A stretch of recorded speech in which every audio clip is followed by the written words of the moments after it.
Welcome back to consecutive day 1014 of a diary of a runpreneur.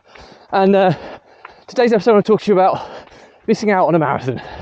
So please remember to give us a subscribe, share, like and comment. As the more people we get in front of, the more money we raise on my fundraising mission to save the lives of children by attempting the ultimate ultra marathon. All the information about the challenge and how you can support it is in the link in the comments below. Thank you as always, and let's get started.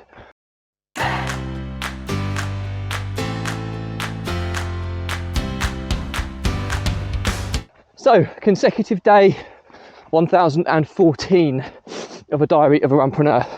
And today's episode I'm going to talk to you about missing out on a marathon. So I'm currently entered in to the Cambridge Boundary Run tomorrow, which is a marathon, 30% off-road, 70% on-road, around the boundary of Cambridge, which is my local area. So I was kind of looking forward to doing it, but I've had to make the decision today, or potentially make the decision. I haven't completely made it yet, and I'm going to miss out again for another year. The reason being is had a sports massage this week, and there were a few minor kind of knots and little kind of maintenance on my legs that were just showing signs of a bit of wear and tear. So we worked those out, and I've been running this week, and I just felt it a little bit. And it's funny because when you run 1014 consecutive days of running, you always feel your legs for starters. So that's none different, not to be different from the norm. However, the psychological impact of having my sports massage, well, usually I just breeze through them. Yeah, you're great to go. Just that couple of little comments just put a seed of my doubt in my mind. And this morning's run I feel really stiff. Could be because I ran late last night and I'm running first thing this morning, so less gap. Usually if I have 24 hours between runs, legs are fine. Feeling a little bit stiffer than usual this morning, and I'm just feeling a few kind of twinges and things. And the one thing you don't want is to have that on the day before you run a marathon. So I haven't officially made that decision yet, but I'm prepared to pull out at the last minute, depending on how I feel later, how I feel tomorrow. Because the problem I have to always think about is I have to run the next day as part of this fundraising challenge, which is far more important to me than any single race. So we'll see what happens, but it feels disappointing. However, I can't help but feel it's the right decision.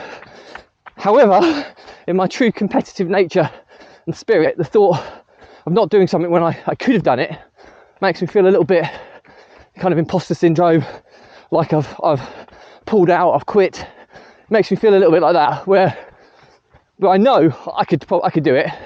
I just don't want to necessarily risk the injury ramifications. I mean, I've run God knows how many marathons and ultras now. They're never to be taken lightly though, and never to be complacent about them. They take lives after all. That's how a marathon was originally named.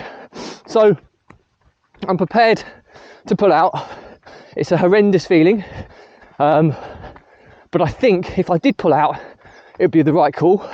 If I turn up on the line tomorrow and run it, it would be just to try and prove to myself that I'm no quitter. But I know in my heart of hearts I don't quit. I mean, 1014 days of consecutive running and counting clearly suggests that. So maybe I'm just being overly hard on myself, and sometimes in life you have to make the right decision. So we'll see how it pans out. It's interesting talking it through today, because this is where I find this vlog so helpful. It's at times like this where you're questioning your judgment, and it's actually the process of talking it through. Even though I'm talking to myself, you kind of forget that this goes out and it's published, but you do get that clarity of talking stuff through and rationalising your decisions. So at this moment in time, I would say I'm 75% certain to not run the race, but see how that pans out. over the course of the day. So anyway, that's it for me today. The moral to the story is make the right decision, break the decision down, and ultimately go with the right, most logical, common sense based, rational decision. 9 times out of 10, that will be the right one. And it's just my pure competitive spirit that says, get out, get on that line, run that marathon tomorrow. If I had suffered a severe injury for doing it, because not only is it a marathon is hard enough the best of the time, 30% off-road, it's probably closer to feeling like running 30 miles rather than 26.2. So I think it's probably the right call, but who knows, we'll see tomorrow. But anyway, that's it for me today. Any questions or comments, drop me a line, I'll respond to everyone. Do remember to give this a subscribe, share, like and comment, as the more people we get in front of, the more money we raise on my fundraising mission to save the lives of children by attempting the ultimate ultra marathon. All the information about the challenge and how you can get involved is a link in the comments below. Thank you as always. Stay positive, stay happy, and I'll see you again tomorrow.